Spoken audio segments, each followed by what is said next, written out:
এবার নজর রাখবো আগরপাড়ার দিকে। আগরপাড়ায় মমতা বন্দ্যোপাধ্যায় তার জনসভা। আগরপাড়ায় মমতা বন্দ্যোপাধ্যায় যে ছবিটা আপনারা দেখতে পাচ্ছেন এই মুহূর্তে, পানিহাটি তৃণমূল প্রার্থী, তার সমর্থনে মমতা বন্দ্যোপাধ্যায়ের জনসভা। দক্ষিণেশ্বর নোয়াপাড়া রেল লাইনটা মেট্রো কে করে দিয়ে গেছিল? আমি করে দিয়ে গিয়েছিলাম।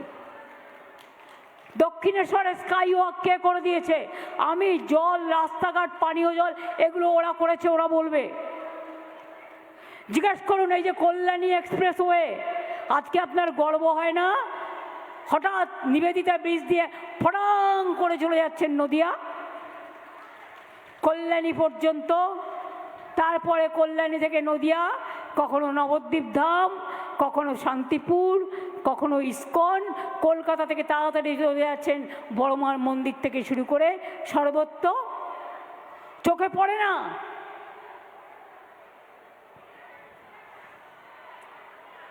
আবার নির্বাচন আসছে, বাংলায় ভোট বাবুরা আসছেন, এত নাম কেটেও লজ্জা নেই। বলছে সবাই নাকি অনুপ্রবেশকারী, তাই নাম কেটেছে। 90 লক্ষ লোক অনুপ্রবেশকারী, আর আপনাদের পার্লামেন্টে লিপ্রায় আছে সারা ভারতবর্ষে কত অনুপ্রবেশকারী। আপনারা উত্তর দিয়েছিলেন, লিখিত উত্তর, 2025-এ সারা ভারতবর্ষে মাত্র 2000 সামথিং। কালকে অনুপ্রবেশকারী বলছেন। আপনারা অনুপ্রবেশকারী যারা বসে আছেন, তারা এদেশে জন্মেছেন, এদেশে কর্ম, এদেশে ধর্ম, এদেশে বর্ণ, এদেশে সব কিছু। আজকে তারা অনুপ্রবেশকারী হয়ে গেল। আপনাদের লাইনে দাঁড়িয়ে প্রমাণ করতে হবে যে আপনারা এদেশের নাগরিক কিনা। এর থেকে বড় অপমান, এর থেকে বড় অসম্মান আর কি হতে পারে মা বোনেরা আমার? আর কি হতে পারে ভাই বোনেরা আমার? একবার নিজেকে জিজ্ঞেস করুন তো, যার নাম উঠেছে সে খুশি, কিন্তু আপনার নামটা যে কাল থাকবে তার কোনো ঠিক নেই। কারণ আমাদের সরকার এই জন্যে দরকার, কারণ এরপরের প্ল্যান হচ্ছে এনআরসি। আসামে এনআরসি করে 19 লক্ষ লোকের নাম বাদ দিয়েছিল, তার মধ্যে 13 লক্ষ হিন্দুও ছিল, এটা মনে রাখবেন। অনেক মতুয়াদের নাম বাদ দিয়েছে, তপশিলীদের নাম বাদ দিয়েছে, সংখ্যালঘুদের নাম বাদ দিয়েছে, হিন্দুদের নাম কম বাদ দেয়নি। শুধু আপনার জেলায় গিয়ে দেখে আসুন, বাগদা, বনগাঁ, বসিরহাট থেকে শুরু করে গাইঘাটা যান, গিয়ে দেখে আসুন কত নাম বাদ দিয়েছে।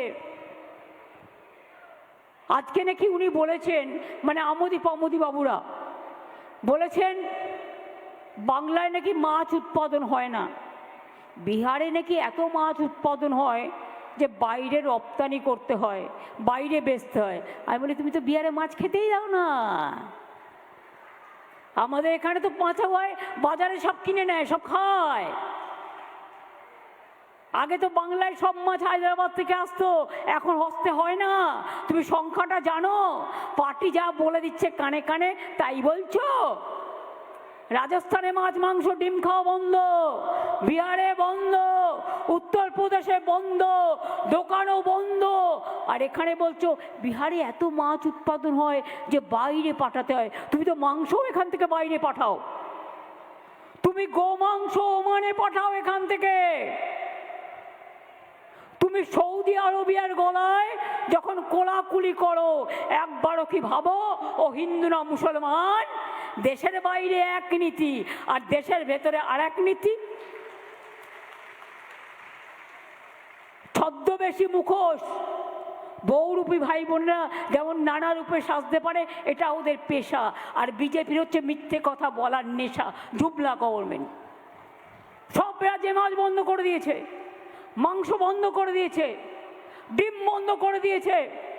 আমাদের পুকুরে মৎস্য উৎপাদন হয়, বাজারে প্রতি বাজারে যা মাছ আসে সবাই কিনে নিয়ে খায়।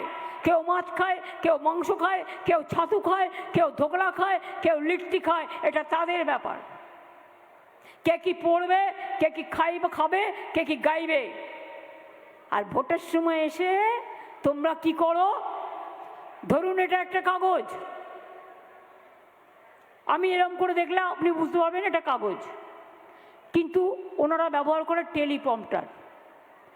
চশমার গ্লাসের থেকেও পাতলা, হালকা। আপনি সামনে এসে দাঁড়ালে তবে বুঝতে পারবেন, তা না হলে বুঝতে পারবেন না। ওখানে লিখে নিয়ে আসে নিজের ভাষায়। আমি ভাবতাম আগে, আমাকে ডেরেক বলেছিল, ডেরেক অব্রাই, ওর মা ওকে বলেছে আরে মোদিজি এত ভালো ইংরেজি বলে।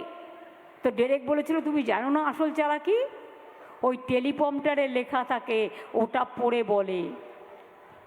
আমি একবার বাংলাদেশের সাথে আমাদের একটা মিটিং ছিল ইন্ডিয়া গভর্নমেন্টের 4-5 বছর আগে, তখন আমায় ডেকেছিল। তো মিটিংটায় মাত্র 10-12 জন ছিল। তো আমি দেখলাম সেখানে উনি প্রেস করছেন, ওনারা দুজন দাঁড়িয়ে।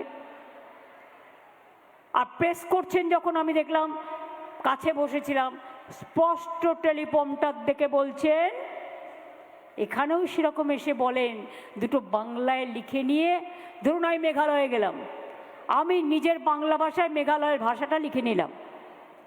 ধরুন আমি মিজোরামে গেলাম, আমি মিজোরামের ভাষাটা আমি আমার ভাষায় লিখে নিলাম ট্রান্সলেট করে, ঠিক আছে, ওই ভাষায় প্রোনাউন্সিয়েশন করে। এবার এখানে এসে বলছে সোনার বাংলা তৈরি করে দেব, সোনার বাংলা। বলে সোনার দেশ তৈরি করতে পেরেছ? 15 লক্ষ টাকা করে দেবে বলেছিল, 1 পয়সাও দিয়েছ। নোটবন্দি করে লোকের টাকা কেড়েছ, ব্ল্যাক মানি ফেরত আনতে পেরেছ? গ্যাসের দাম কতবার বাড়িয়েছ, পেট্রোলের দাম কতবার বাড়িয়েছ, ডিজেলের দাম কতবার বাড়িয়েছ, ডলারের মূল্য কোথায় গিয়ে ঠেকেছে। আগামী দিন নির্বাচনের পরে গ্যাসও পাবেন না, গ্যাস বেলুন পাবেন। শুনছি কাউকে কাউকে মিছিলে নিয়ে যাচ্ছে 500 টাকা করে দিয়ে।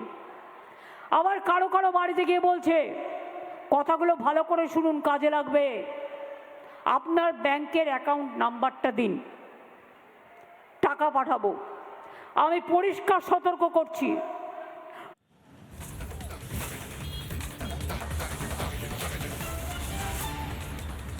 তীর্থঙ্কর ঘোষের সমর্থনে প্রচার দেখছিলাম মমতা বন্দ্যোপাধ্যায়, এবং এবার নজর রাখবো আমরা সিউড়ির দিকে, কারণ সিউড়িতে আর কিছুক্ষণের মধ্যে পৌঁছাবেন প্রধানমন্ত্রী নরেন্দ্র মোদী। সেখানে বীরভূমে প্রার্থী তো বটেই, আশেপাশের আউশগ্রাম থেকে শুরু করে মঙ্গলকোট থেকে শুরু করে কেতুগ্রাম, সেই সমস্ত জায়গায় প্রার্থীদের সমর্থনেও প্রচার করবেন তিনি। কি বলেন সিউড়ির মাটি থেকে প্রধানমন্ত্রী নরেন্দ্র মোদী, সেদিকে অবশ্যই আমাদের নজর রয়েছে। আমরা এর আগে দেখলাম আসানসোল থেকে শুরু করে হলদিয়া, সর্বত্রই তিনি উন্নয়নের কথা বললেন। হলদিয়া পোর্ট থেকে শুরু করে, হলদিয়া রিফাইনারি থেকে শুরু করে শ্রমিক সমস্যার কথা তুলে ধরলেন, এবং আসানসোল থেকে বালি মাফিয়া, কয়লা মাফিয়াদের কথা তুলে ধরলেন। এবার সিউড়ি থেকে তিনি কোন কোন বিষয়ে কথা বলেন সেদিকে অবশ্যই আমাদের নজর রয়েছে। এই মুহূর্তে সিউড়ি প্রস্তুত প্রধানমন্ত্রী নরেন্দ্র মোদীকে স্বাগত জানানোর জন্য। আর কিছুক্ষণের অপেক্ষা, তারপরেই সিউড়িতে পৌঁছে যাবেন প্রধানমন্ত্রী নরেন্দ্র মোদী। নানা ধরনের কন্টেন্ট দেখার জন্য লাইক করুন, শেয়ার করুন আমাদের ফেসবুক পেজ, সাবস্ক্রাইব করুন আমাদের ইউটিউব চ্যানেল। পাশাপাশি অন্যান্য ব্রেকিং নিউজের জন্য অবশ্যই চোখ রাখুন রিপাবলিক বাংলায়।